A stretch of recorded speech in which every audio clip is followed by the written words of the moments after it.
grace, sir, till I come to answer thy best pleasure, bet to fly, to swim, to dive into the fire, to ride on the curled clouds, to thy strong bidding path, Ariel and all the qualities.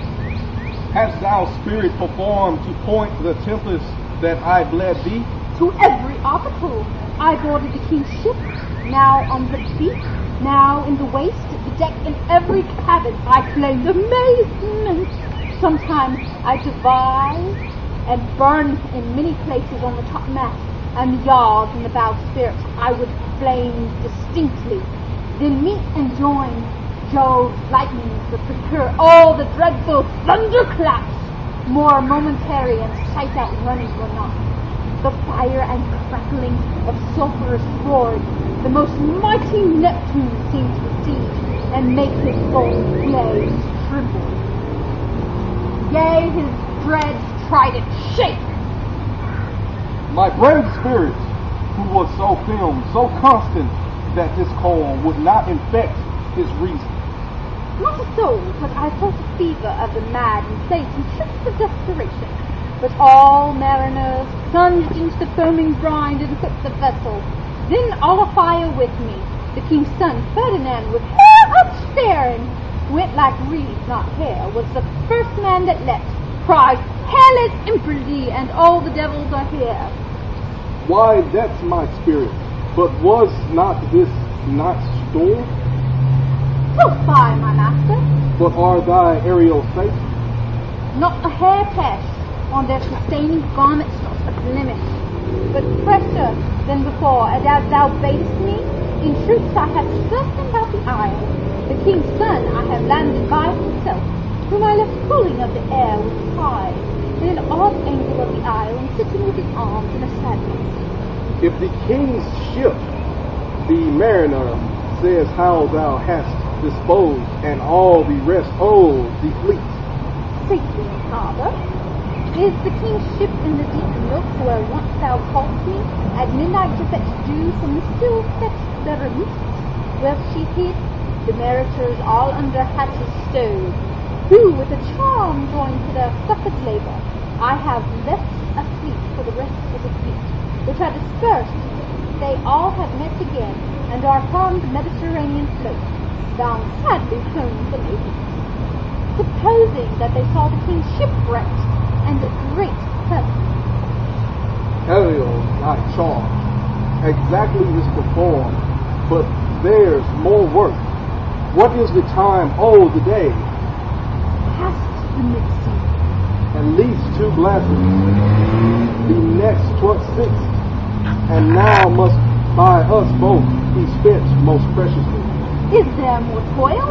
Since thou dost give me pains, let me remember thee when thou hast promised, which is not yet performed. How now, Moody? What is thy canon's demand? My deputy. Before the time be out, I pray no thee, more. remember I have done thee worthy service, told thee no lies, made thee no mistaking, served without a grudge or grumbling. Thou didst turn to bait me a full year. Dost thou forget from what torment I did free thee? No, Dost thou and thinkest it much to tread the ooze of the salt deep, to run upon the sharp wind of the north, to do me business in the vines, oh, the earth, when it is barked with frost? I do not, sir.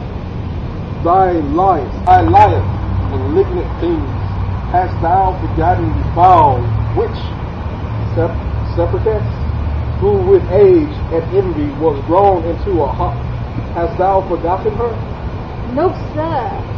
Thou hast. Where was she born? Sir. Speak. Tell me. Sir, in Algiers. Oh, was she so? I must once in a month recount what thou hast been, which thou forgotten. This damned which for mischief, menfold and sorcery, trouble to enter human hearing from Aragon.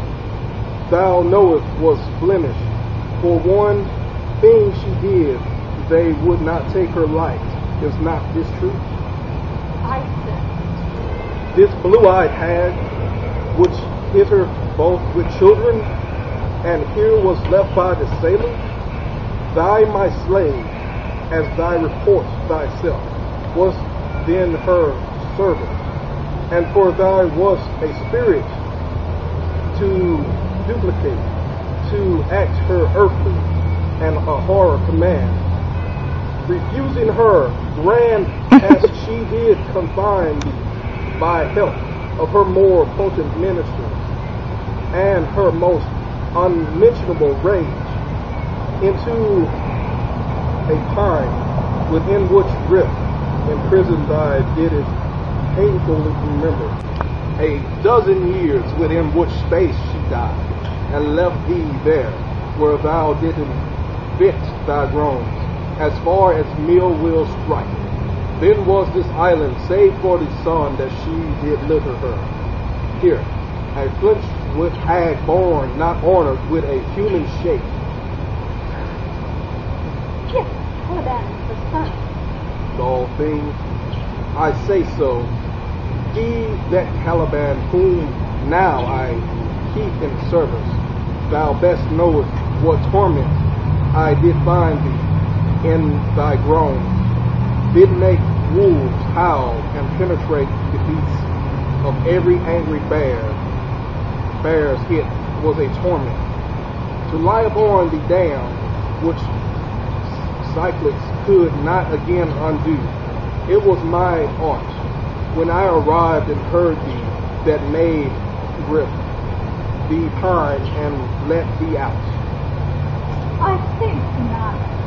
If thou more maroons, I will render an oath and peg thee in his knot a trail till thou hast howled away 12 winters. I pardon, master.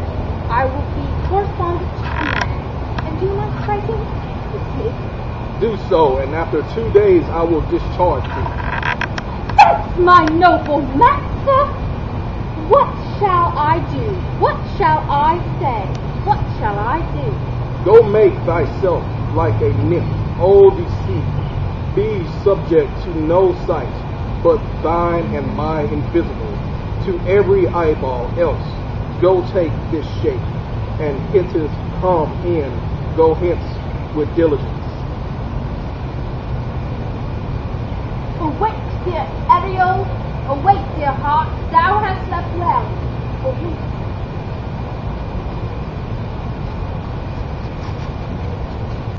Awake, dear heart, awake, thou hast slept well. Awake!